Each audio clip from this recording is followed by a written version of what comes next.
আরো full proof করো, তাতে 5,000 কেন আরো 10,000 বিচারক লাগুক, অফিসার লাগুক, কোনো অসুবিধা নাই, কিন্তু ততদিন পর্যন্ত যেন ভোট ঘোষণা না হয়। কারণ ভোট ঘোষণা হলে বাংলার মানুষের সাংবিধানিক অধিকার কেড়ে নেওয়ার সমতুল হয় বলে আমি মনে করি। কারণ তারা ভোট দিতে পারছে না তাদের ভুলে নয়, তারা ভোট দিতে পারছে না ব্যবস্থার ভুলে, ব্যবস্থার কমজোরিতে। এটা সিস্টেম তোমার কমজোর, যারা ভোট দিতে চাইছে তারা কিন্তু কমজোর নয়। কোথায় বানান ভুল তারা কি করবে, তুমি ঠিক করে নাও, বাড়ি বাড়ি যাও, ঘরে ঘরে যাও, দিতে চেক করে নাও, আরো সময় নাও। কিন্তু কোনো অবস্থাতেই আমার সাংবিধানিক অধিকার, ভোট দেওয়ার অধিকার তুমি কেড়ে নিতে পারো না, বঞ্চিত করতে পারো না, সে যেভাবেই হোক। এটা আমি মনে করি একটা নির্বাচন যখন হবে তখন সেখানে যারা নির্বাচক মন্ডলী, যাদের বৈধ অধিকার আছে সে নির্বাচনে অংশগ্রহণ করবার, তাদের প্রত্যেকের ভোট দেওয়ার সুযোগ করে দিতে হবে।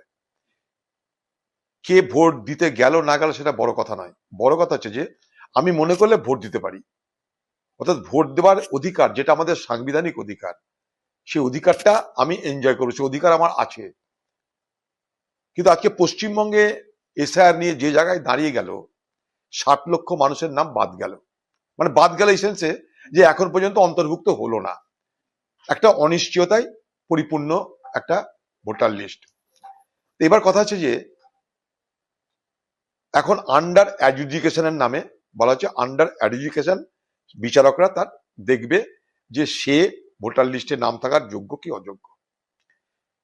এটা কতদিন দেখবে, যতদিন না ভোটার লিস্ট পরিপূর্ণ হচ্ছে, সম্পূর্ণ হচ্ছে।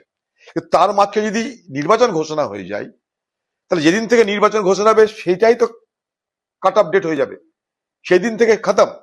অর্থাৎ তখন এই যে 60 লক্ষ মানুষের ভবিষ্যৎকে তারা ভোট দিতে পারবে কি না পারবে এটা কিন্তু নির্ধারিত হলো না, তার আগে কিন্তু ভোট ঘোষণা হয়ে গেলে তারা সব বাদ পড়ে যাবে। অর্থাৎ অধিকার থাকা সত্ত্বেও মানুষ ভোট দিতে পারবে না, এইরকম বাতাবরণ তৈরি হবে একটা। তো আমার বক্তব্য হচ্ছে এটা যদি হয় তাহলে আমার বাংলার মানুষের, তাদের কি সাংবিধানিক অধিকার বঞ্চিত হচ্ছে না? অবশ্যই সাংবিধানিক অধিকার বঞ্চিত হচ্ছে।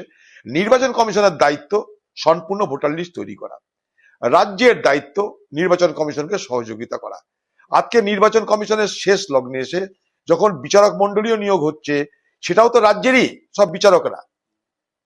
যারা বিএলও, এআরও, এইআরও, ডিএম, তারা তো রাজ্যের। তারা যদি সবাই সহযোগিতা করে নির্বাচন কমিশনকে, আর নির্বাচন কমিশন যদি মনে করে না আমি প্রত্যেকটা ভোটারকে আমি ভোট দেওয়ার সুযোগ করে দেব, তাহলে আগামী নির্বাচন দেরি করা উচিত।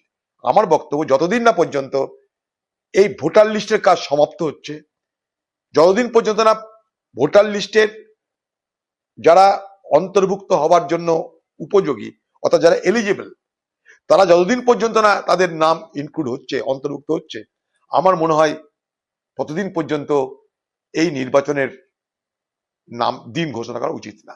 আগে ভোটার লিস্ট, তারপরে নির্বাচনের দিন। আগে আমার ঘরে মুরগি আছে, তারপর আমি ডিম গুনবো। আমার ঘরে মুরগি না, আমি ডিম নিয়ে কি করব?